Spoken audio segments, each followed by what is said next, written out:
y vi volar por en medio del cielo a otro ángel que tenía el Evangelio eterno para predicarlo a los moradores de la tierra, a toda nación, tribu, lengua y pueblo.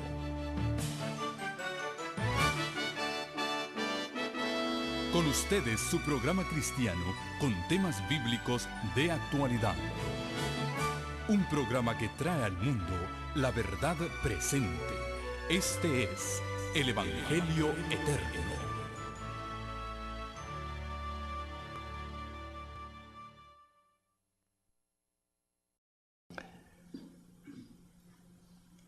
Hay mucha gente hoy en día que está igual que el pobre científico que iba en el tren. No saben para dónde van. Andan perdidos. Sabemos que estamos en un viaje, pero no todos sabemos cuál es nuestro destino final. Y necesitamos el boleto para saber a dónde estamos yendo. En realidad hay millones de personas que deambulan por este mundo y se preguntan, ¿dónde vamos? ¿A dónde va esta tierra? ¿Hacia dónde se dirige? El futuro les parece incierto. La gente está confundida. Se pregunta ¿dónde va? Hay tantas cosas que están sucediendo en el mundo hoy en día. Los desastres que se están multiplicando, terremotos, tormentas, cambio climático, guerras, rumores de guerras, cosas terribles que están azotando el mundo, hambres, pestilencias. La gente dice, ¿en qué va a rematar todo esto? ¿Qué significa todo lo que está pasando? Quisiéramos conocer el futuro, quisiéramos saber hacia dónde va este mundo. Y en realidad, no necesitamos hacer nuestra pregunta más, porque hace más de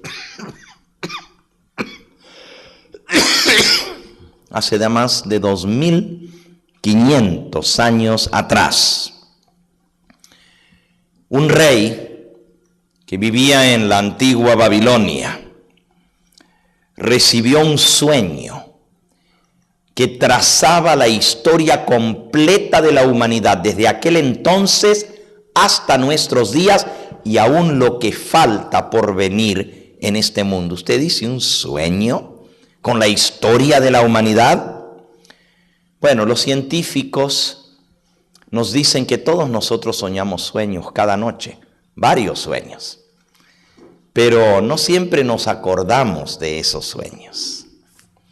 La mayoría de nosotros soñamos y por la mañana ni nos acordamos de qué soñamos. Sin embargo, este sueño de este rey era muy diferente. Se trata del sueño más impresionante, más admirable, registrado en toda la historia de la humanidad. Y ocurrió una noche hace 2500 años atrás, 2600 años atrás, para ser exactos, en el antiguo reino de Babilonia. La historia de este sueño se encuentra registrada en el libro del profeta Daniel. Y podemos buscar en Daniel, los que trajeron sus Biblias, vamos a ir al libro del profeta Daniel en el capítulo 2. Daniel capítulo 2. Comienza diciendo allí en el versículo 1. En el año segundo del reinado del rey Nabucodonosor, tuvo Nabucodonosor sueños y se perturbó su espíritu y se le fue el sueño. Se le olvidó lo que había soñado. Este Nabucodonosor es uno de los reyes más famosos de la antigüedad. Rey del famoso imperio neobabilónico, cuya capital era Babilonia. Adivinen dónde está Babilonia. ¿Cómo se llama ese territorio hoy en día? lo que es Irak actualmente. Muy cerca de la capital actual de Irak, que se llama Bagdad, a solamente 60 kilómetros de allí, se encontraba la antigua ciudad de Babilonia. El rey Nabucodonosor, que tuvo ese sueño, se había acostado pensando qué sería del futuro, qué traería el futuro. Y Dios, que veía desde los cielos, tuvo a bien revelarle a ese rey este sueño que tenía que ver con la historia de la humanidad predicha. Cuando el rey se despierta por la mañana, se acuerda de que había tenido un sueño y que ese sueño le había parecido muy impresionante e importante, pero no se acuerda del sueño. Lo único que se acuerda es que era algo muy importante que había soñado. Dice el versículo 2, el rey hizo llamar a magos, astrólogos, encantadores y caldeos, para que le explicasen su sueño. Vinieron pues y se presentaron delante del rey. Y el rey les dijo, he tenido un sueño, y mi espíritu se ha turbado por saber el sueño. Los caldeos hablaron al rey en lengua aramea. Rey, para siempre vive. Di el sueño a tus siervos y te mostraremos la interpretación. Los astrólogos, los psíquicos del rey, los consejeros, los magos, los adivinos, seguramente le podían decir el significado del sueño. Lo podían inventar si no lo sabían. Era solamente pues imaginarse lo que significaba y decirle el sueño significa tal y tal cosa. Pero cuando el rey los convoca y les dice, díganme el sueño y su interpretación, la cosa cambia. Esos hombres eran como muchos de los psíquicos, astrólogos y adivinos de hoy en día. Pretendían saber el futuro, pretendían adivinar y pretendían explicar sueños. Podían adivinar la interpretación del sueño, pero en realidad no sabían su significado. Querían ganar tiempo, así que le dijeron finalmente al rey, dinos el sueño y nosotros te diremos la interpretación. Pero la sorpresa que tuvieron fue grave. Dice el versículo 5, el rey les dijo a los caldeos, el asunto lo olvidé, y si no me mostráis el sueño y su interpretación, seréis hechos pedazos y vuestras casas serán convertidas en muladares. Pero si me mostráis el sueño y su interpretación, recibiréis de mí dones y favores y gran honra. Decidme pues el sueño y su interpretación. El rey se molestó mucho porque supuestamente esta gente pues eran adivinos, y si eran adivinos, ¿por qué no le podían decir el sueño? Estaban comiendo de la mesa del rey, recibían salario, eran consejeros del reino, estaban ganándose su dinero fácilmente, adivinando. Y ahora que el rey realmente los necesitaba, que les pedía que les dijeran el sueño, le dicen, no, tú nos dices el sueño, nosotros te decimos lo que significa. Pusieron dilación.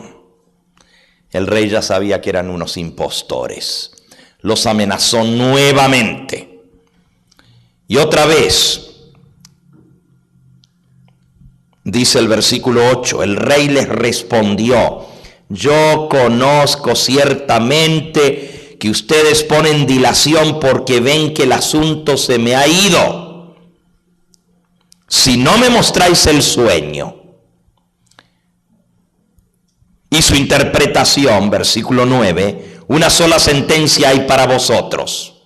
Ciertamente sé que preparáis respuesta mentirosa y perversa que decir delante de mí. Entre tanto que el tiempo pasa, decidme el sueño, para que yo sepa que también me podéis dar la interpretación.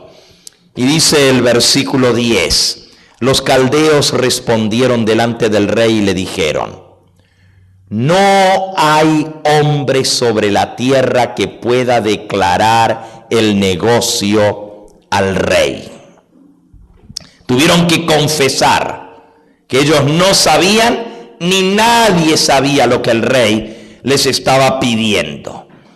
Y la Biblia dice que el rey estaba furioso y mandó a todos los soldados que ejecutasen a estos sabios de su reino.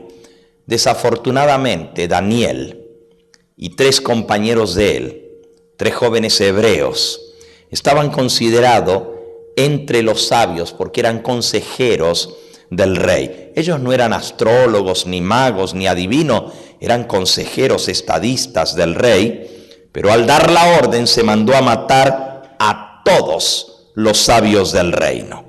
Y cuando los soldados llegaron para matar a Daniel, para ejecutarlo a él y a sus compañeros, Daniel se sorprendió, pero pidió tiempo para consultar con Dios, cuya morada no es con los hombres, para pedirle a Dios sabiduría. Dice allí en el versículo 12, el rey con ira, con gran enojo mandó que matasen a todos los sabios de Babilonia y se publicó el edicto de que los sabios fueran llevados a la muerte.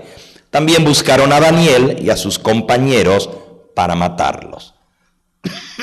Entonces Daniel habló sabia y prudentemente a Arioc, capitán de la guardia del rey, que había salido para matar a los sabios de Babilonia. Habló y le dijo a Arioc, el capitán del rey: ¿cuál es la causa de que este edicto se publique de parte del rey tan apresuradamente?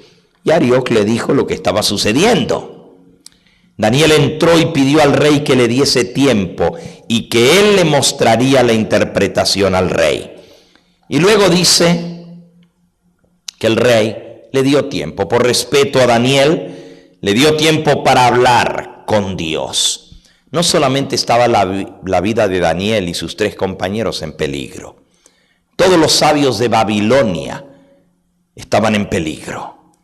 Daniel regresó a su casa y les explicó a sus compañeros la situación tan grave. Todos ellos clamaron por misericordia al Dios del cielo para que les revelara ese misterio, a fin de que no fuesen ejecutados con el resto de los sabios de Babilonia. ¿Se imaginan ustedes qué oración habrá sido esa? La vida estaba de por medio. Si Dios no les contestaba esa oración, hasta ahí iban a llegar. Dice el versículo 17, fue Daniel a su casa, hizo saber lo que había Ananías, Misael y Azarías, sus compañeros, para que pidiesen misericordia al Dios del cielo sobre este misterio, a fin de que Daniel y sus compañeros no pereciesen con los otros sabios de Babilonia. Y luego dice, entonces el secreto les fue revelado a Daniel en visión de noche, por lo cual bendijo Daniel al Dios del cielo. Y Daniel habló y dijo, sea bendito el nombre de Dios de siglos en siglos, porque suyos son el poder y la sabiduría. Él muda los tiempos y las edades, él quita reyes y pone reyes, da la sabiduría a los sabios y la ciencia a los entendidos. Él revela lo profundo y lo escondido, conoce lo que está en tinieblas y con él mora la luz. Daniel no se adjudicó a sí mismo la grandeza ni la inteligencia. Le dio la gloria al Dios del cielo, porque él sabía que solo Dios podía revelar los misterios. A nosotros nos gustaría saber los misterios del futuro, pero ningún psíquico, ni astrólogo, ni adivino puede realmente decir el futuro. No tiren su dinero en esos psíquicos. La gente les cree. La gente va para que les digan el pasado, el presente y el futuro. Usan la bola de cristal, leen las manos, echan las cartas, usan la ouija y dicen que te van a decir el futuro. Son todos mentirosos, igual que esos sabios. Y perdonen ustedes que hable tan francamente. El único, dice la Biblia, que revela el futuro es ¿quién? Es Dios. Y a Él tenemos que acudir para conocer su voluntad. Dice que después de esto, versículo 24, Daniel fue a Arioc, el cual había sido puesto para matar a los sabios de Babilonia, y le dijo así: no mates a los sabios de Babilonia, llévame delante del rey y yo le mostraré al rey la interpretación. Y cuando Daniel vino ante la presencia del rey, Nabucodonosor le preguntó si era capaz de decirle lo que había soñado juntamente con su interpretación. Estás un poquito adelantado, tienes que esperarte. Ya vamos a llegar a esa diapositiva. Ahorita te digo. Miren lo que le dijo Daniel. El misterio que el rey demanda,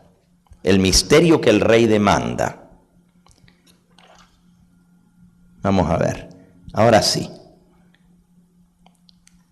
Sí, es más bien más adelante, a ver si nos ponemos al día con las diapositivas. Es la diapositiva número 33. Sí, síguele más adelante, eso ya lo leímos.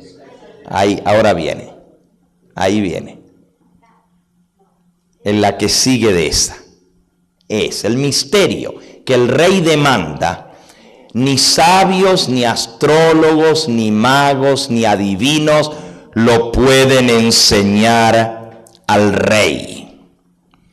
Mas hay un Dios en los cielos, el cual revela los misterios. Alabado sea su nombre. Él ha hecho saber al rey Nabucodonosor lo que ha de acontecer ¿cuándo? En los postreros días. No solamente el futuro, sino hasta lo que va a suceder en los días finales de la historia de este mundo. Noten que Daniel no le dio crédito al hombre, ni se dio crédito a sí mismo por su conocimiento. Daniel solamente le dio la gloria a Dios y dijo que el único que podía revelar el futuro era Dios. Sin duda, Daniel había estudiado lo que dice en Isaías 46, versículo 9 y 10. Porque yo soy Dios y no hay más Dios, y nada hay a mí semejante, que anuncio lo por venir desde el principio y desde antiguo lo que aún no era hecho.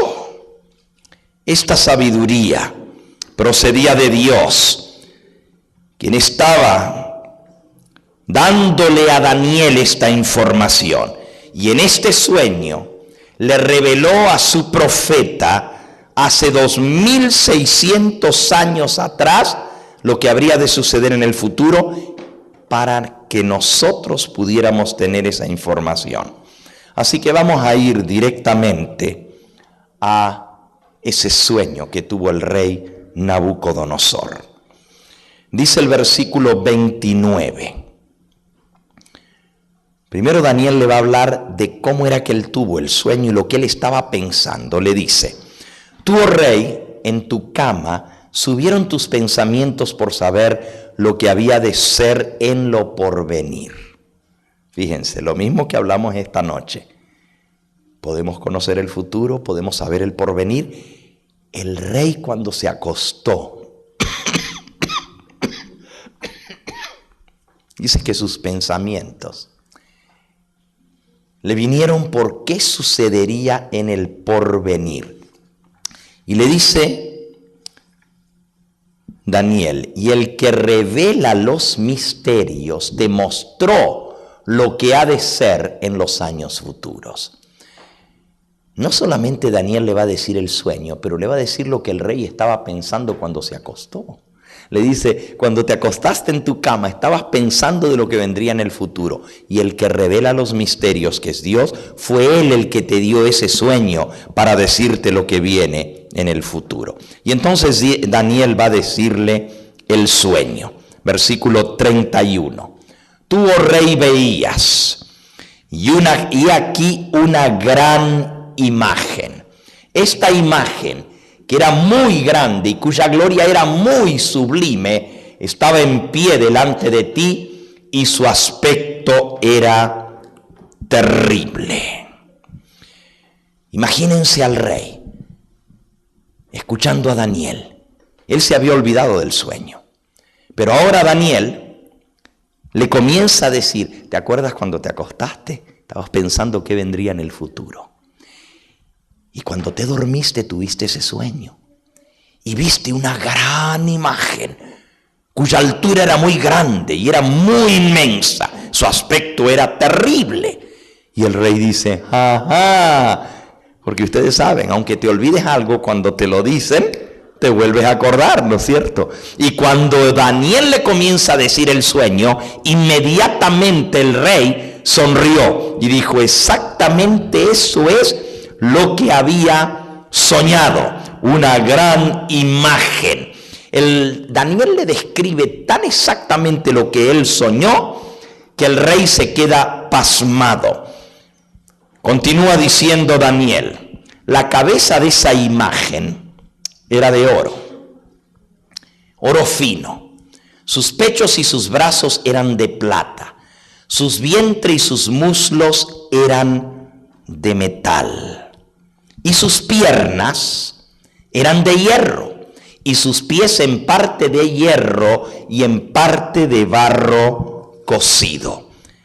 ¡Qué imagen tan interesante!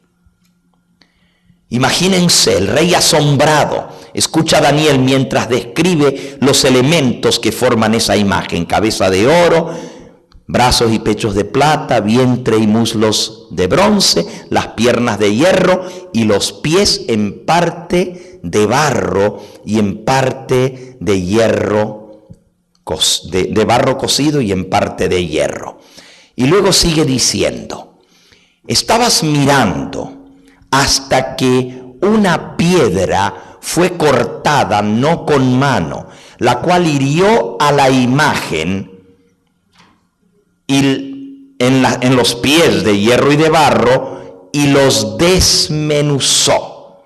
Entonces fue también desmenuzado el hierro, el barro cocido, el metal, la plata y el oro. Y se tornaron como el tamo de las eras del verano, y los levantó el viento, y nunca más se les halló lugar.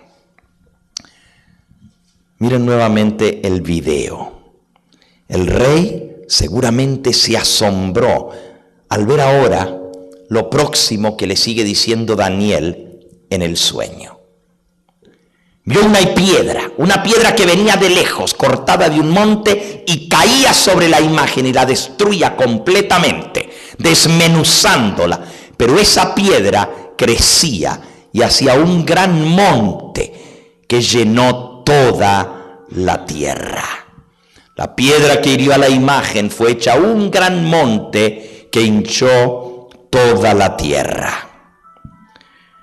Sí, dijo el rey seguramente a Daniel.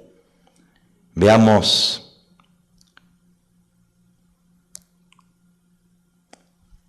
nuevamente esa piedra. Detengámonos por un momentito allí.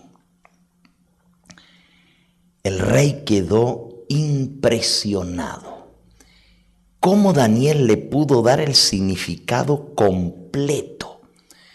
La cabeza de oro, los pechos de plata, vientre y muslos de bronce, piernas de hierro, los pies, hierro y barro cocido, y finalmente la piedra que venía e hería la imagen y la desmenuzaba por completo. Cada detalle le había dado este noble joven que tenía tan solo 20 años de edad, un joven, explicando a este poderoso rey su sueño. De una cosa estaba seguro el rey: ningún hombre podría haberle revelado a Daniel, ninguna persona podría haberle dicho lo que otro había soñado. El rey estaba convencido que era Dios el que le había mostrado a Daniel su sueño. ¿Quién más podría saber lo que otra persona soñó? El rey seguramente se preguntaba ahora, ¿qué tenía que ver ese sueño con él? Y nosotros tal vez nos preguntemos en esta noche, bueno, ¿qué tendrá que ver ese sueño con nosotros? ¿Qué tiene que ver con esta época que vivimos y cómo nos enseña esto el futuro? Bueno, esa gran imagen y ese sueño era la historia de la humanidad, representaba la historia completa de la humanidad. Los reinos representados en su sueño han influido de una manera u otra en cada nación del mundo, especialmente en tiempos modernos. Dice el versículo 38 de Daniel 2, que ahora Daniel comienza a darle la explicación del sueño. Y esto es lo que nos interesa. ¿Qué significa este impresionante sueño? Versículo 36 dice, ese es el sueño, también la interpretación de él diremos en presencia del rey. Tú, oh rey, eres rey de reyes, porque el Dios del cielo te ha dado reino, poder, fuerza y majestad. Y donde quiera que habitan los hijos de los hombres y las bestias del campo y las aves del cielo, Él los ha entregado en tu mano y te ha dado dominio sobre todo. Tú eres aquella cabeza de oro. Oh, imagínense cómo se debe haber sentido el rey. Esa imagen me representa a mí. Yo soy esa cabeza de oro. Se pavoneaba el rey de contento, pero no le duró mucho la felicidad, porque Daniel siguió hablando.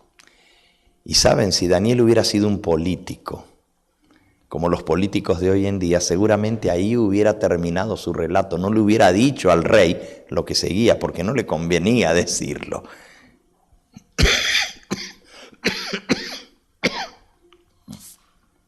Pero Daniel, porque era siervo del Dios del cielo, tomó valentía, se llenó de valor y le dijo lo que seguía en el sueño. Dice que Daniel le explicó que él era esa cabeza de oro. Y antes de seguir con la explicación de Daniel, yo quiero recordarles a ustedes que Babilonia, representado por esa cabeza de oro, es un símbolo, el oro, muy propicio para describir esa gigantesca, impresionante nación, imperio que fue la antigua Babilonia. Las conquistas militares y el esplendor arquitectónico de Babilonia eran insuperables. Los historiadores confirman que el oro era un símbolo adecuado para representar al reino de Babilonia.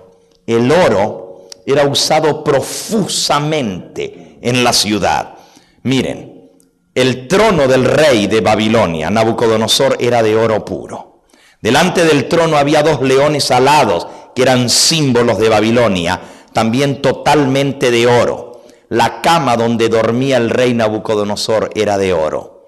Los platos donde comía, los tenedores y cuchillos, los utensilios para comer eran de oro. El oro se usaba profusamente en la antigua Babilonia. Es más, el profeta Isaías dice que era ciudad codiciosa de oro. Donde quiera que iba conquistando, se traía todo el oro y lo amontonaba en el tesoro de Babilonia.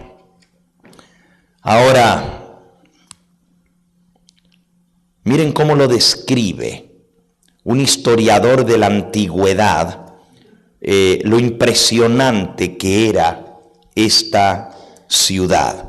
Dice así: situada en el jardín del oriente, construida en forma de cuadrado perfecto,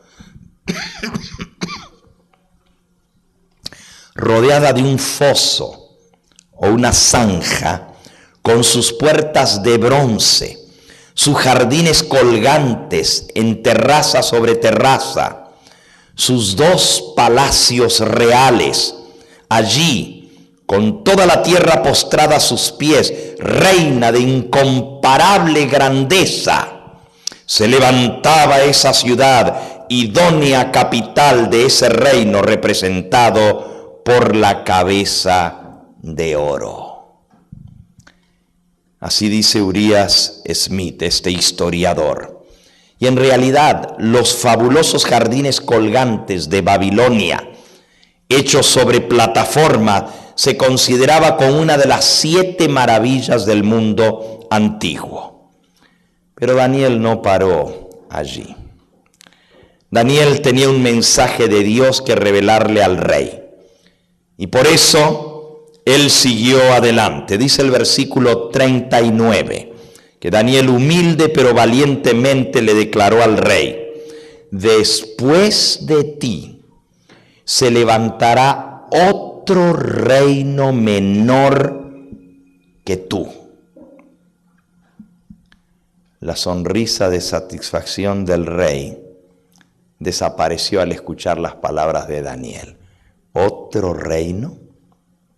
El orgulloso monarca de Babilonia probablemente jamás había pensado en la posibilidad de cualquier otra nación que pudiera llegar a gobernar al mundo. Él pensaba que su imperio iba a durar para siempre. De hecho, los arqueólogos que han excavado en la antigua Babilonia han desenterrado tablillas de arcilla inscritas con estas palabras de Nabucodonosor. Tablillas cuneiformes se llaman.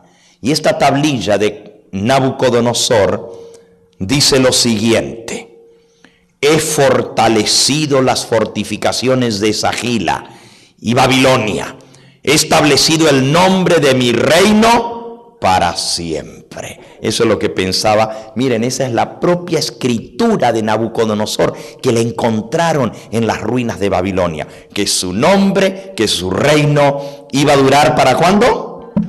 Para siempre.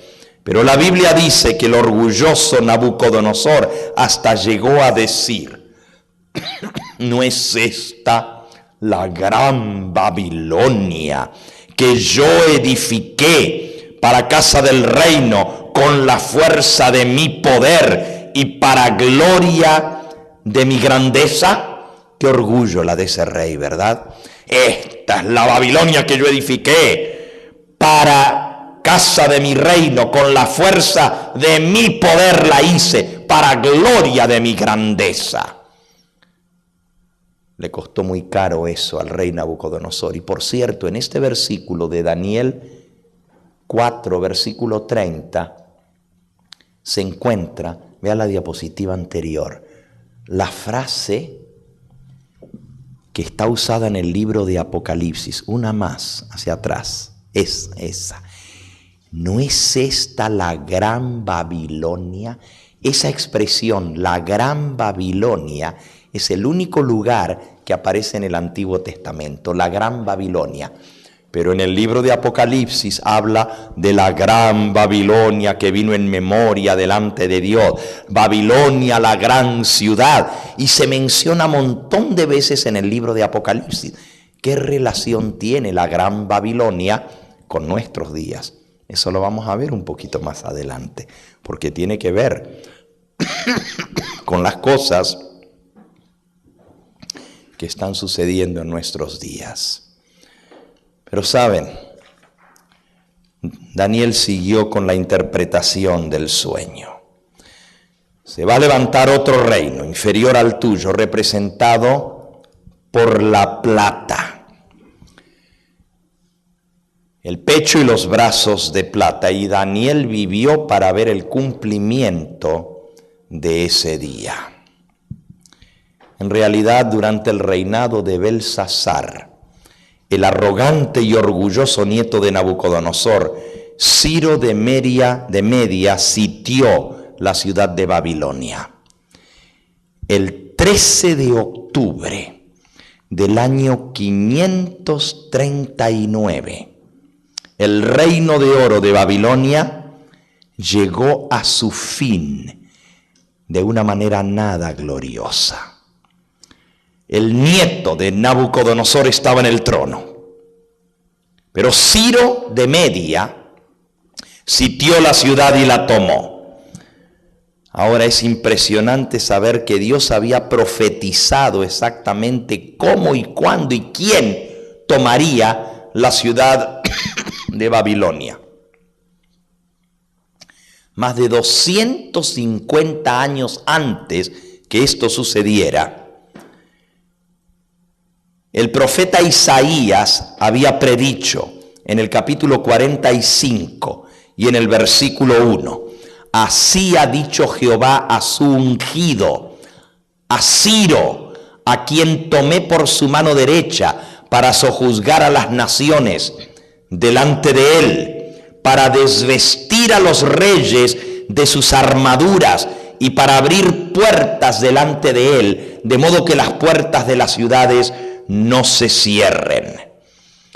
Fíjense que Dios mencionó por el profeta Isaías 250 años antes de la caída de Babilonia, hasta por nombre a Ciro. Por nombre lo mencionó. Y dijo, se van a abrir las puertas que no podrán ser cerradas. Miren, la ciudad de Babilonia, como vimos hace un momento, estaba rodeada por una tremenda, una impresionante muralla, tan grande y gigantesca que nadie podría haberla echado abajo. ¿Saben cuánto medía la muralla de Babilonia de ancho? Era tan ancha que hacían carreras de caballos por encima de la muralla alrededor de la ciudad. Estaba maciza, de ladrillo cocido, pegada con cemento. Era como una calle de ancho la muralla y medía más de 50 metros, media cuadra de alto. Era imposible tomar esa ciudad. Se la conocía como la ciudad inexpugnable. Las puertas eran de hierro, macizas, pero eran como la muralla tenía más de 15 metros de ancho, más de 15 metros de ancho. Tenía una puerta de hierro del lado de afuera de la muralla, donde estaba la abertura para entrar, y tenía otra puerta de hierro en la parte de adentro de la muralla. Si abrían la primera puerta, tenían que entrar para empujar y abrir la segunda puerta. ¿Pero qué creen? Era un espacio reducido, era como un pasillo en medio de una muralla gigantesca. Cuando se metían después de romper la primera muralla para tratar de romper la segunda, que era más gruesa y con más cerrojos, se tenían que meter en ese pasillo. Y desde arriba de la muralla les echaban aceite caliente, les echaban agua hirviendo, les echaban piedras y todo tipo de cosas. O sea que era imposible. ¿Quién podía trabajar tratando de abrir la segunda muralla cuando desde arriba, 50 metros de arriba, los veían en un espacio reducido y los destruían antes que pudieran abrir la segunda puerta? Los babilonios se creían que estaban totalmente seguros, pero Dios dijo, las puertas de las ciudades no se cerrarán. Dios te ha puesto para desvestir a los reyes de sus armaduras, para abrir puertas delante de él, de modo que las puertas no se cierren. Ciro no podía ni abrir esas puertas, ni quebrantar las murallas. Pero el mismo profeta Isaías dijo cómo iba a ser hecho. En un pequeño video que sigue de unos segundos, muestra cómo se desviaría el curso del río. El río pasaba por en medio de la ciudad. Y miren cómo están entrando por debajo del río los soldados. Desviaron el curso del río. El nivel del agua bajó, quedó en seco y se metieron por debajo de la muralla. Entraron dentro de la ciudad y así tomaron la ciudad por sorpresa. Mientras que Belsasar se encontraba celebrando un banquete con todos sus príncipes dentro de la ciudad, sin preocuparle que afuera estaban los enemigos, Dios se encargó de entregarles la ciudad en su mano. Esa noche fue tomada la ciudad de Babilonia, tal cual como Daniel se lo había predicho al rey. La coalición fue hecha, gracias.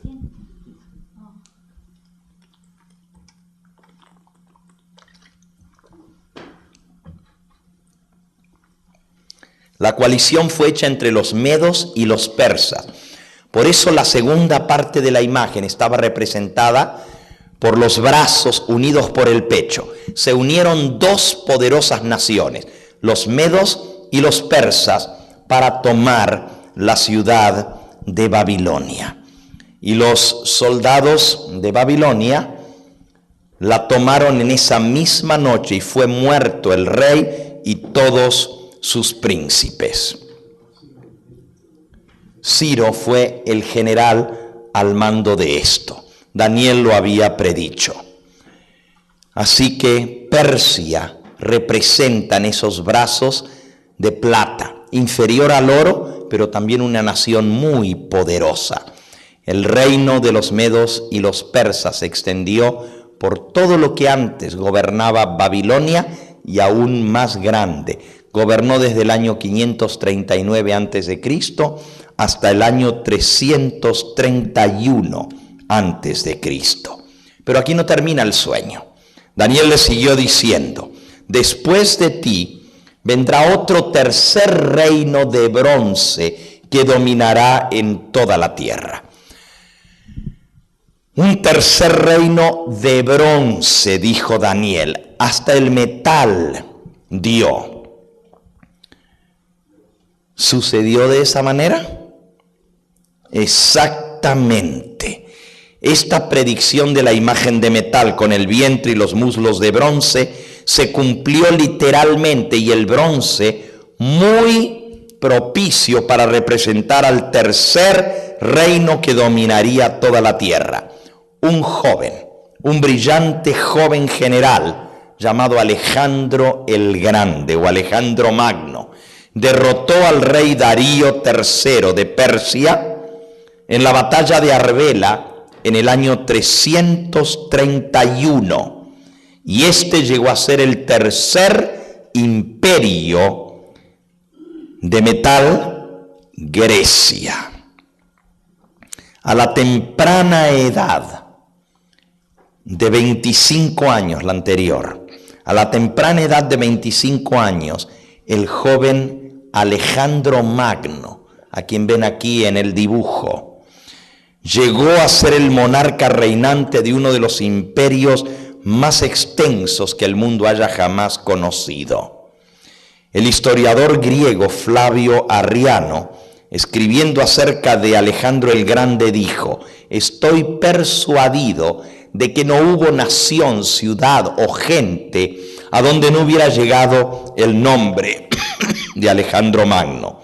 Me parece, dijo este historiador griego, que hubo una mano divina presidiendo sobre su nacimiento y sobre sus acciones. Esto está en la Biblioteca Histórica, en el tomo 16, en el capítulo 12. En esta forma coincidente, la mayor parte de la armadura de los soldados griegos era de bronce, representando el bronce, el material. Miren, Alejandro Magno tenía una táctica militar muy interesante. Él tenía un caballo blanco que su padre le había regalado cuando tenía 18 años. El caballo de Alejandro Magno se llamaba Belofonte. Y él andaba siempre en su caballo blanco. Pasaba revista a sus tropas sobre su caballo. Y él quería que sus soldados estuvieran impecables. Tenían una coraza de bronce, tenían un escudo de bronce, tenían un yelmo de bronce y protector en las piernas de bronce. Todo era de bronce. ¿Por qué de bronce? Bueno, Alejandro hacía que ellos lustraran el bronce y tenían un escudo gigantesco en aquella época no había pólvora, ¿no es cierto? No habían descubierto la pólvora. Se peleaba a cuchillo, se peleaba a espada, cuerpo a cuerpo, se peleaba con lanza o con flechas o con jabalinas. Se tiraba de un ejército al otro y así se mataban cuerpo a cuerpo. Usaban el escudo para protegerse de las espadas y de las flechas envenenadas que les tiraban. Pero esto no es todo. Alejandro Magno hacía que lustraran ese escudo de bronce hasta que quedara tan lustroso que parecía un espejo. Y cuando él pasaba revista a las tropas, él tenía que ver su figura reflejada como si fuera un espejo, su caballo blanco y él sentado sobre el caballo. Y si había alguna cosa que estaba opaca en el escudo, mandaba matar al soldado. Así de estricto era Alejandro Magno. Ahora tenía una razón para eso, él tenía una táctica militar. Cuando salían a la guerra, a la batalla, nunca peleaban de noche, siempre peleaban a plena luz del día. Segundo, nunca peleaban de espaldas al sol, con el sol detrás. Si iban hacia el este, peleaban de mañana. Si iban a pelear hacia el oeste, peleaban de tarde, con el sol de frente. Cualquiera hubiera dicho que eso era una desventaja. Imagínense tener que tirar flechas y jabalina y pelear con el sol que te dieran la cara. Pero había una razón.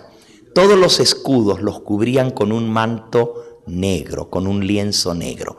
Y se iban acercando los dos ejércitos enemigos. En cierto momento, cuando ellos estaban muy cerca, a una señal de Alejandro Magno, todos al mismo tiempo arrancaban el lienzo negro que estaba delante del escudo. Recuerden que el escudo era brilloso como un espejo. Y entonces con el sol de frente usaban el escudo para enfocar al ejército enemigo. Y era como un espejo, ustedes saben, reflejaba el sol y le tiraban el rayo sobre el rostro de los enemigos, y esto se cubrían, no podían ver, y lo único que veían era el resplandor sobre los miles y miles de escudos, y fácilmente caían los ejércitos de Alejandro y los mataban porque estaban cegados sus enemigos. Esa era su táctica militar. Qué interesante que Dios escogió el bronce para representar este tercer imperio mundial. ¿De dónde es esa fuente histórica, pastor? Esta fuente histórica de la Librería Histórica, Biblioteca Histórica, tomo 16, capítulo 12 sobre Alejandro Magno.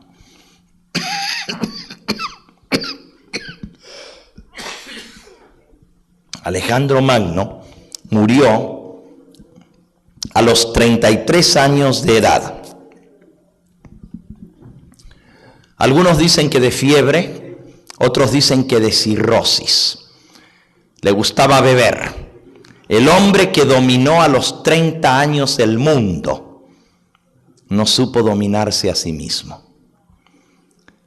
Se emborrachaba, se destruyó su hígado, se le quemó su hígado y murió a los 33 años de edad. Su reino se dividió entre 4 generales. Su reino duró algún tiempo más, pero finalmente, según lo decía la profecía, un 4.º reino aparecería en la historia. El 22 de junio del año 168 antes de Cristo. Dice el libro, 68 cayó en la batalla de Pydna. ¿Y quién le ganó a la última de las divisiones del imperio griego? Fueron justamente los romanos. Por eso el libro se llama Historia de Roma. Y ahora viene el más terrible de estos reinos antiguos. Recordemos que Dios había predicho uno tras otro los 4 imperios mundiales: Babilonia, Medo-Persia, Grecia y ahora ¿quién? Roma. Las piernas de hierro describen bien el poder cruel y destructivo del 4º imperio mundial.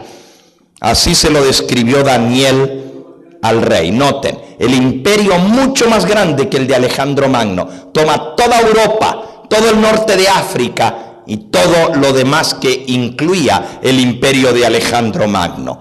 Las piernas de hierro representan al poderío de Roma, férreos como el hierro.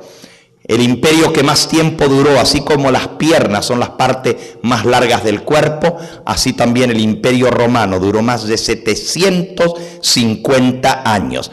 En Daniel capítulo 2 y versículo 40, Daniel le dijo al rey: el 4º reino será fuerte como el hierro.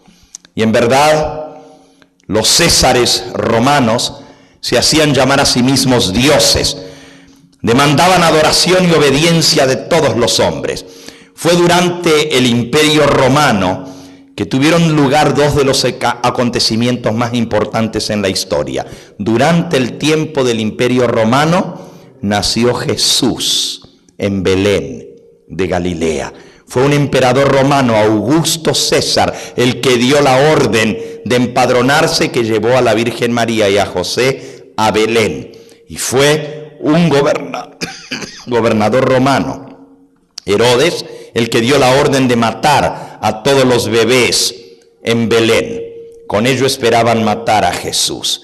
Y el segundo evento que sucedió durante el imperio romano fue la muerte de Jesús. Jesús fue crucificado en Judea bajo la autoridad romana. Un gobernador romano, Poncio Pilato, permitió que Jesús fuera condenado. Jesús fue clavado en una cruz por soldados romanos. Se colocó un sello romano sobre su tumba para tratar de mantenerlo allí. Así que esta es la época del imperio romano. El 4º imperio, del año 168 a.C. hasta el año 476 después de Cristo. Pero ahora la profecía cambia, muy interesante. 4 metales: oro, plata, bronce, hierro.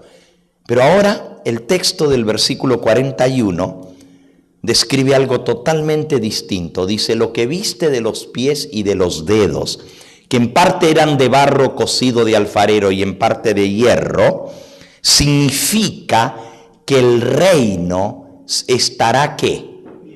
Dividido. Qué interesante. Hasta ahora 4 imperios mundiales: oro, plata, bronce y hierro. Pero ahora los pies son en parte de hierro y en parte de barro. Se mezclarán por medio de alianzas humanas, pero no se pegarán el uno con el otro, así como el hierro no se mezcla con el barro. Cambió el patrón de la profecía. El profeta no predijo un 5º imperio mundial, predijo solamente 4: Babilonia, Medo-Persia, Grecia y Roma. Pero ahora se iba a dividir el reino. La monarquía de hierro del imperio romano sería totalmente dividida. Roma se iba a dividir en varios reinos. Se desintegraron los reinos del gigantesco imperio romano que había gobernado durante 750 años. Roma perdió su estabilidad. Vean ahí, los distintos reinos que salieron, se dividieron: anglosajones, francos, alamanes, lombardos, ostrogodos, burgundios, érulos, visigodos y suevos. Esta división se dio entre el año 351 al 476. Y al sur, o sea, al norte de África, los vándalos. De ahí salieron las naciones de Europa. ¿Por qué creen que en un territorio que era antes un solo imperio, el Imperio Romano, ahora hay tantas naciones, cada una con un idioma distinto? Los francos, franceses, hablan francés. Los anglosajones, inglés, Inglaterra. Los suevos, portugués. Visigodos, en España. Alamanes, Alemania. Ostrogodo, Austria, Hungría. Lombardo, Lombardía. Érulos, Italia. Qué interesante. Se divide el Imperio Romano. Sí, son 10 tribus bárbaras que dividen el Imperio Romano. Y Roma pierde su estabilidad. Así como los pies de la imagen representan la caída del Imperio Romano o la división del Imperio Romano, Roma pierde su fuerza a causa del lujo, de la corrupción política y del decaimiento moral, y se convirtió en fácil presa para la invasión de las tribus bárbaras que comenzaron a invadir el imperio y terminaron tomando la ciudad de Roma en el 476. El emperador Augusto, que fue el último, fue destronado y Roma quedó dividida en muchos segmentos, representados por los pies de los dedos de la imagen hecha de hierro y de barro. ¿Qué decía la Escritura? En cuanto a lo que vistes de los pies, que el hierro estaba mezclado con el barro cocido, se mezclarán por medio de alianzas humanas, pero no se pegarán el uno con el otro como el hierro no se mezcla con el barro.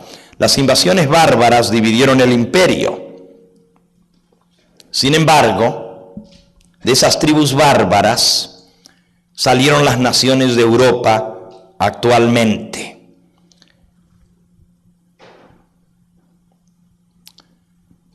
¿Qué dijo Dios?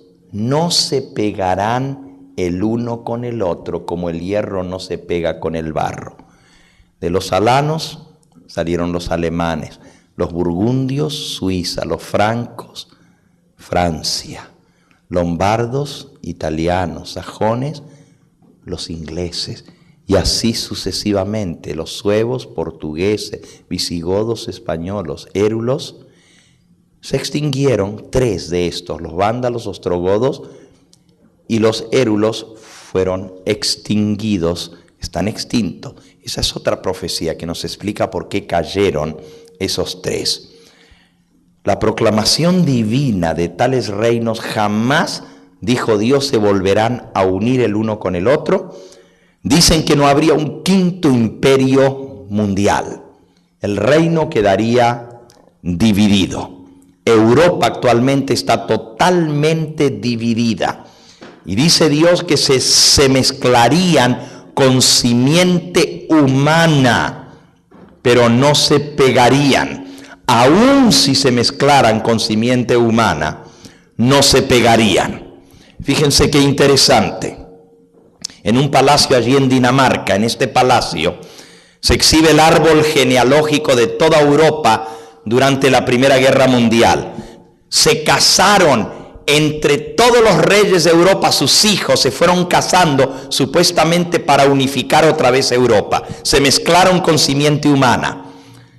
Se dice que el rey de Dinamarca era el abuelo de toda Europa, porque tenía nietos reinando en todos los países de Europa, pero ni eso impidió de que viniera la Primera Guerra Mundial. Al contrario, las guerras que vinieron una tras otra fueron más bien peleas familiares, riñas entre la misma familia, porque estaban todos emparentados por simiente humana, pero no se pegarán, no se podían llevar bien. Dios había predicho que no se juntarían otra vez el uno con el otro.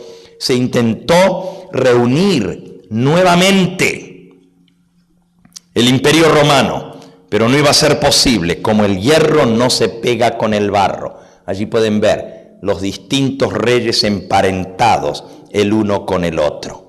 Y pónganse a pensar ustedes en los muchos intentos que se han hecho para pegar nuevamente a las naciones de Europa.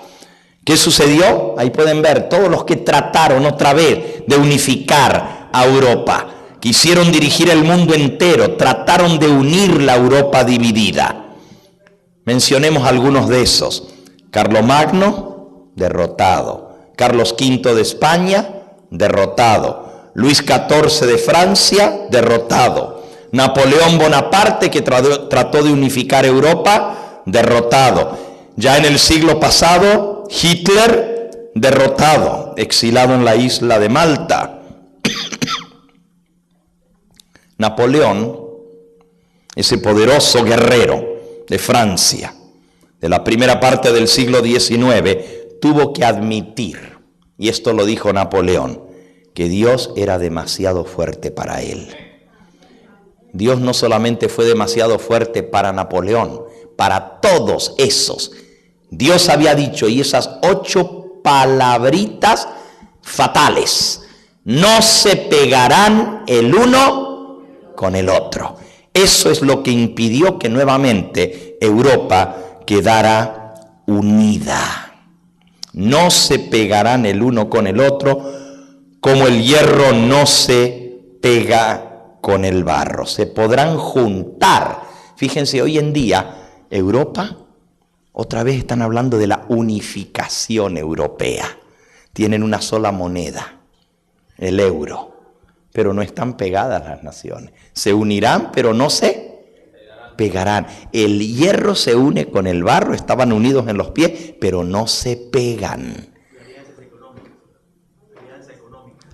A través de una alianza económica, ahora están buscando la alianza política. Quitaron las fronteras. Y ahora usted puede pasar de un país a otro en Europa, pero no se han pegado las naciones. Todavía siguen siendo naciones divididas, con distintos idiomas, distintas culturas. Ahora están buscando un gobierno común, el Parlamento Europeo. Tienen su sede en Bruselas. Quieren unificar Europa y le llaman la Unión Europea. Unión económica, unión política. ¿Y qué creen? Hoy estaba viendo las noticias. Si quieren ver esa noticia, la acabo de subir esta tarde a la página del Evangelio Eterno. Se está buscando ahora la unión religiosa. Hoy salió la noticia del Vaticano. Se está pidiendo que los obispos apoyen a la Unión Europea para poner el domingo como día de reposo para toda Europa. Hoy están las noticias. Están buscando la unión, pero ¿qué dice la Biblia? No se pegarán.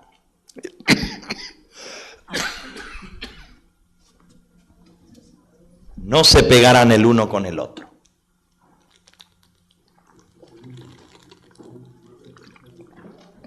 Y eso de poner el domingo lo vamos a ver más adelante en esta serie que estamos dando. En el próximo video que van a ver, Nabucodonosor quedó tremendamente asombrado por esta profecía. Dios predijo la caída de 4 grandes imperios mundiales. Predijo que Roma sería reemplazada por varias naciones. Todo esto se cumplió al pie de la letra. Cada parte de la profecía, cómo Dios pudo haber dicho de antemano, en una sola imagen, describir toda la historia de la humanidad. Solo Dios, en una imagen. 4 imperios mundiales: Babilonia, el oro; Medo-Persia, la plata; Grecia, el bronce; y el hierro de las piernas, Roma. Y miren las casualidades, no son casualidades. ¿Por qué Dios escogió el oro? Representaba a Babilonia. Porque escogió la plata, Persia, orfebres de la plata. Son los que trabajan mejor la plata hasta el día de hoy, los persas, los iraníes. El bronce, Alejandro Magno. con sus corazas de bronce. El hierro, símbolo de Babilonia, dos piernas. Símbolo de Roma, dos piernas. Roma quedó dividida en dos. La Roma oriental y la Roma occidental. Capital de Roma oriental, Roma. Capital del Imperio Romano occidental, Roma. Capital del Imperio Romano de Oriente, Constantinopla, porque un emperador romano trasladó la capital a Constantinopla y quedó dividida en dos, igual que las dos piernas. Qué interesante, 10 dedos de los pies de la imagen. Miren, la división es impresionante. Se divide el Imperio Romano, pero dice que es hierro y barro. Y así como el hierro es más duro y más fuerte que el barro, algunas naciones iban a ser fuertes y otras iban a ser débiles. El hierro es fuerte, el barro es débil. Las naciones fuertes de Europa, Francia, Alemania, Inglaterra. Las naciones débiles, Holanda, Suiza, Austria, Portugal. Qué interesante. Cómo Dios lo planeó de una manera impresionante. Solo Dios pudo haber predicho el futuro de esa manera. Pero lo mejor de esta profecía, de este sueño, es lo que falta aún. ¿Ustedes se acuerdan cómo terminaba el sueño? ¿Cómo terminaba? La piedra, ¿verdad? La piedra que hería a la imagen. Daniel llega ahora al final de la explicación de este sueño. Dice el versículo 44. Y en los días de estos reyes, el Dios de los cielos levantará un reino que jamás será destruido. No será dejado a otro pueblo. Este desmenuzará y acabará todos estos reinos, pero él permanecerá para siempre, de la manera que viste que de la montaña se desprendió una piedra sin intervención de manos, la cual desmenuzó al hierro, el bronce, el barro cocido, la plata y el oro. El gran Dios ha hecho saber al rey lo que ha de acontecer en el porvenir. El sueño, dijo Daniel, es verdadero, y su interpretación es ¿qué? Es fiel. ¿Cómo dice? En los días de estos reyes de la Europa dividida, en los dedos de los pies, el Dios del cielo levantará un reino. ¿Viene otro imperio mundial? Sí, viene uno, pero no va a ser hecho por el hombre. Dice que no es por mano humana. La piedra fue cortada sin intervención del hombre. El próximo imperio mundial va a ser establecido por el Dios del cielo, que va a levantar su reino. Y ese reino va a destruir todos los demás reinos, pero él va a durar para siempre. Las buenas noticias son que estamos al final de la imagen. La imagen es la historia de este mundo. Amigos, la historia de este mundo. Miren, Daniel dijo, el sueño es verdadero y su interpretación es fiel. Eso lo dijo Daniel por fe, porque Dios se lo había mostrado. Pero nosotros hoy en día podemos decir que el sueño fue verdadero y que la interpretación es fiel, porque ya se ha cumplido casi la totalidad del sueño en todos sus detalles. Hoy en día nosotros podemos decir, el sueño es verdadero y su interpretación es fiel. Falta la última partecita. La roca que hiere la imagen y la destruye. Eso significa el fin de la historia de este mundo. Romper la imagen con esa piedra significa que se acaba la historia, porque la imagen es la historia de la humanidad. Y la roca, dice, representa que el Dios del cielo levantará un reino que no será jamás destruido y no será pasado a otro pueblo. Ese reino va a destruir todos los demás reinos, el oro, la plata, el bronce, el hierro y el barro cocido. Pero ese reino va a perdurar para siempre. Alabado sea el nombre de Dios. ¿Qué es lo próximo en esta profecía? ¿Qué es lo próximo? El reino de Cristo. El Dios del cielo va a levantar este reino. Nosotros sabemos que la venida del Señor Jesucristo está muy cercana, a las mismas puertas, porque estamos en los dedos de la imagen. Ya toda la historia de la humanidad ha pasado. No viene otro imperio mundial. El único que viene es el que Dios va a establecer. La venida del Señor Jesucristo está representada por ese reino que va a perdurar para siempre. Pues 1 Corintios capítulo 10 y versículo 4 dice, y la roca era Cristo. Y la roca era Cristo. Así dice 1 Corintios, no lo digo yo. ¿Se acuerdan lo que les dije anoche? Que no me crean a mí, que todo se lo tengo que demostrar ¿con qué? Con la palabra de Dios. Búsquenlo ustedes, 1 Corintios capítulo 10 y versículo 4. ¿Qué dice 1 Corintios 10, 4?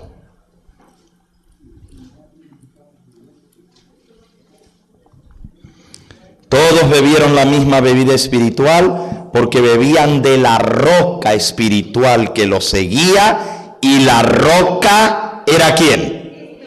Era Cristo. Claramente la palabra de Dios dice que la roca era Cristo. Alabado sea el nombre del Señor.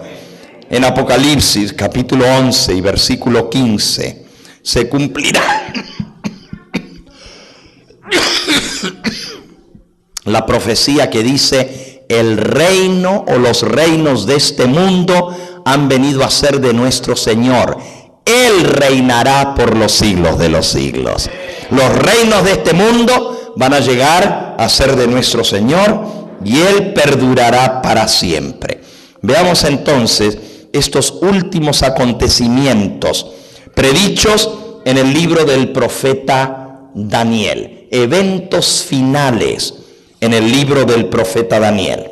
En primer lugar, la segunda venida de Cristo. Segunda venida de Cristo. En segundo lugar, las naciones del mundo llegan a su fin. En tercer lugar, Dios establecerá su reino. En cuarto lugar, su reino durará para siempre. En quinto lugar, Jesús será ungido como Rey de Reyes y Señor de Señores. Y en último lugar, vendrá a la tierra a reinar en su reino eterno. Alabado sea su nombre. Cuando Daniel terminó de contarle al rey su sensacional visión y la asombrosa interpretación divina, el rey Nabucodonosor quedó impresionado. La Biblia dice que alabó al Dios del cielo, cayó de rodillas y dijo: solamente Dios pudo darme esta interpretación. Verdaderamente vuestro Dios es Dios de dioses. De rodillas delante de Daniel, él habló y dijo: ciertamente vuestro Dios es Dios de dioses, Señor de reyes. Él revela los misterios. El Dios de Daniel es el Todopoderoso. Repasemos entonces lo que hemos visto. A través de esta imagen, Dios nos revela toda la historia de la humanidad. La cabeza de oro, el imperio babilónico. Le siguió brazos y pechos, Medo-Persia. Luego el imperio griego, representado por el bronce. Luego las piernas de hierro, representados por Roma. Y finalmente los pies de la imagen, la Europa dividida en parte de hierro, en parte de barro, naciones fuertes, naciones débiles. Pero entonces, lo último de toda esta historia, el gran Dios del cielo reveló lo que ha de venir aún en el futuro. ¿Se acuerdan lo que vimos al principio? Que este sueño era para los postreros días. Nosotros estamos viviendo en esos postreros días. El tema de mañana nos va a explicar cómo el reino de Cristo va a ser establecido. El sueño es verdadero y fiel su declaración. Amigos, está a punto de terminarse este sueño. Muy pronto, La oración que hemos orado los cristianos por hace casi 2000 años. Padre nuestro que estás en los cielos, santificado sea tu nombre, venga tu reino. ¿Venga qué? Tu reino. Se va a cumplir esa oración. Tanto le hemos pedido a Dios que finalmente el reino de Cristo va a venir. Dios ya está juntando los ciudadanos de ese reino. Él está preparando a aquellos que van a ser parte de ese reino eterno. Y Dios planificó un maravilloso futuro que ha sido hecho posible. La venida de nuestro Señor Jesucristo va a poner al fin a la historia de este mundo y va a traer ese reino eterno. Pero todo esto fue hecho posible a través de la muerte de Cristo en la cruz del Calvario. Cuando ensangrentado Él declaró: consumado es. Dios, mediante la muerte de Cristo, ha hecho posible que tú y yo pudiéramos ser perdonados y limpiados del pecado para que podamos llegar a ser ciudadanos del reino eterno de Dios. Esto es lo próximo que viene y muy pronto el Señor va a establecer ese reino eterno que perdurará para siempre. Jesús vio a este mundo totalmente en pecado y estuvo dispuesto a dar su vida en la cruz del Calvario por nosotros. Su corazón se conmovió cuando Él estaba allí crucificado. Había dos hombres a su lado, dos ladrones. Mientras uno blasfemó a Dios y se burló de Cristo, el otro le dijo: Señor, acuérdate de mí cuando vengas en tu reino. Ese hombre creyó en el reino que Dios iba a establecer. Y Jesús, mirándolo allí clavado en esa cruz, le dijo: de cierto te digo, estarás conmigo. Acuérdate de mí cuando vengas en tu reino. Tú también puedes decir eso mismo al Señor Jesús esta noche. Tú también le puedes decir: Señor, acuérdate de mí cuando vengas en tu reino. Él va a establecer un reino y tú y yo podemos ser ciudadanos de ese reino eterno. En ese día, el Señor Jesús dirá: venid, venid benditos de mi Padre, heredad el reino que ha sido preparado para vosotros desde la fundación del mundo. Sí, mis amigos, este mundo no está en las manos de un ser humano. La historia de este mundo, aunque fue vivida por los seres humanos, no la escribieron ellos. Dios la había escrito antes de que sucediera. La historia de este mundo está en las manos del Dios Todopoderoso. Podemos hacer frente al futuro con gran confianza. Las cosas que pasan en este mundo no suceden porque sí, no suceden por casualidad. Hay un plan desde el comienzo y Dios lo ha trazado y lo ha llevado a cabo al pie de la letra. No ha fallado una sola vez. Y la última parte de ese plan es que Cristo va a venir a establecer su reino eterno. Esa piedra cortada no con mano va a destruir la imagen. Los reinos de este mundo se van a acabar, se van a derrumbar, pero Dios establecerá su reino eterno. Este mundo no va a la deriva. Jesucristo es quien guía los asuntos de esta tierra. ¿Sabes? Si Dios pudo dar el fin desde el principio, si Dios pudo mostrarnos todo el futuro en un solo sueño, en una sola imagen, en un símbolo, nos ha dado la historia de la humanidad antes que sucediera. ¿No crees tú que puedes confiar tu vida en las manos de ese Dios? Si Él conoce el futuro del mundo, ¿acaso no conoce tu futuro también? Entonces, ¿por qué te preocupas qué va a traer el futuro?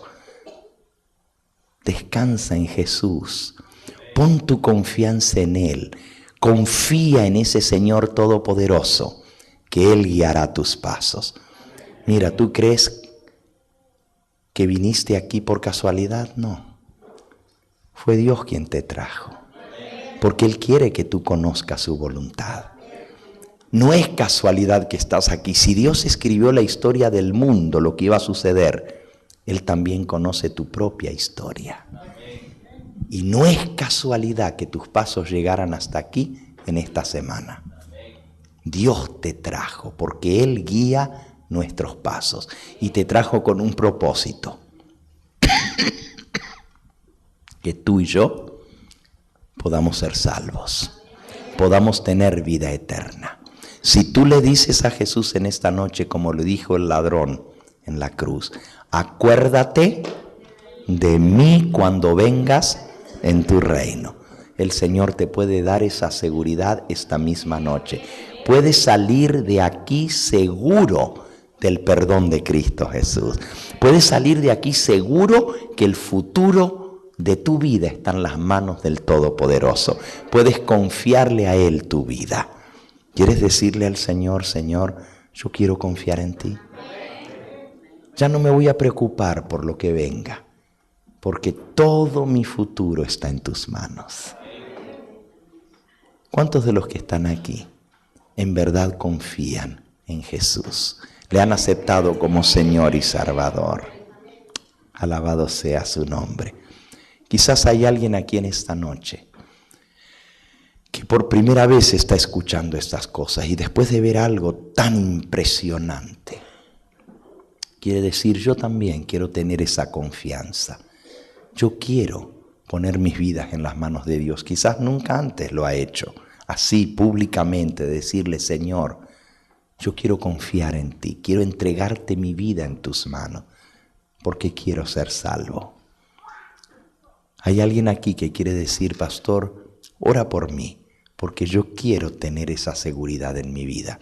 Yo quiero que el Señor Jesús sea el que dirige el timón de mi barco, porque yo quiero llegar a un puerto seguro.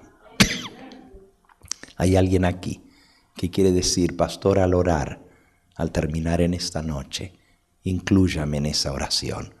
Yo quiero seguir a Jesús. Amén, el Señor te bendiga. Amén, el Señor te bendiga.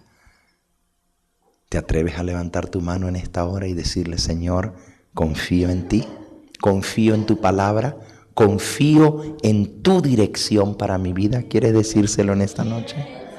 Amén, alabado sea su nombre. Vamos a ponernos en pie. Vamos a pedirle al Señor que confirme esto que hemos estudiado en esta hora y que nos ayude a prepararnos para ser ciudadanos de ese reino eterno de Cristo Jesús. ¿Hay alguien en esta noche que tiene alguna necesidad especial? ¿Algún pedido especial? Veo algunas manos que se están levantando.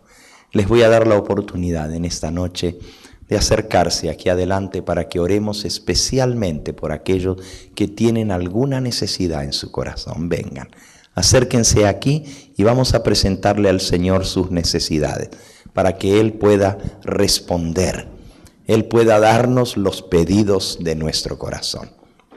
Vengan hasta aquí adelante, acérquense. Vamos a pedirle con fe, vamos a pedirle que Él haga ese milagro.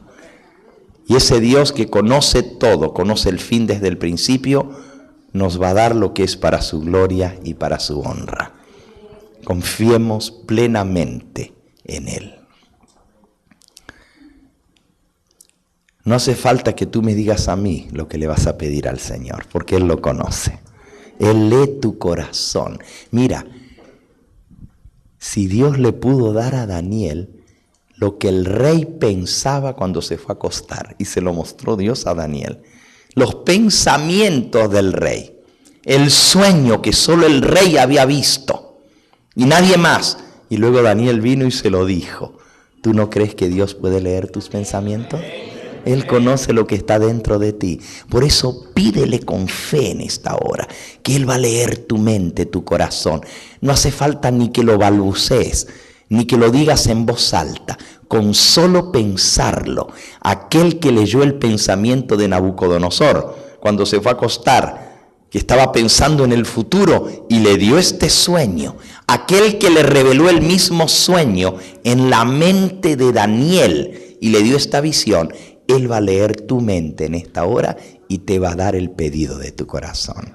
Vamos a orar.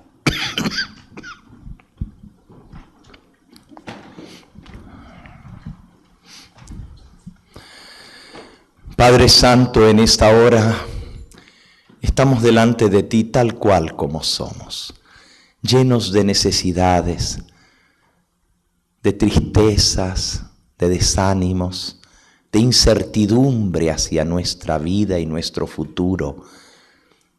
Señor, venimos delante de ti porque somos humanos, falibles, débiles, pecadores, tan fácilmente de tropezar y caer. Y en esta noche venimos reconociendo nuestra necesidad de ti.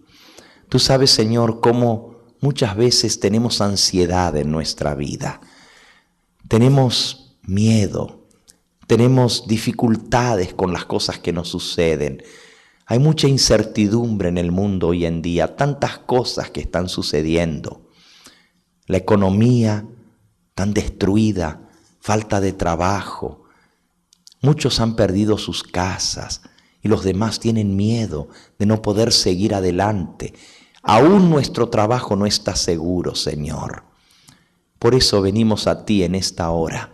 Y tú que conoces nuestro corazón, tú que lees nuestra mente, tú que sabes, Señor, aún de nuestros temores y nuestras dudas, tú puedes darnos la paz en esta hora.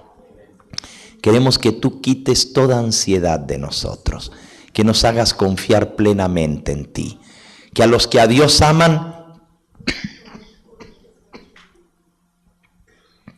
todas las cosas les ayudan a bien.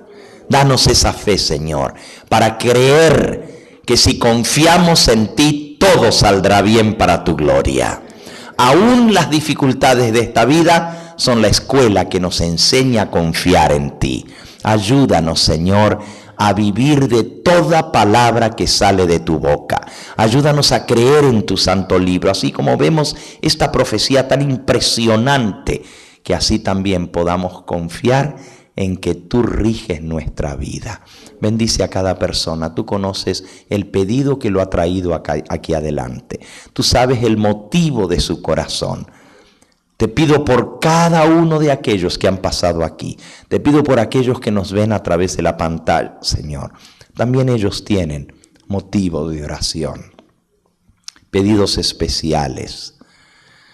Oh Padre Santo, te pedimos que seas propicio a cada uno de nosotros, porque te lo estamos pidiendo en ese nombre todopoderoso. Tú dijiste que todo lo que te pidamos en el nombre de tu Hijo, tú nos lo darías.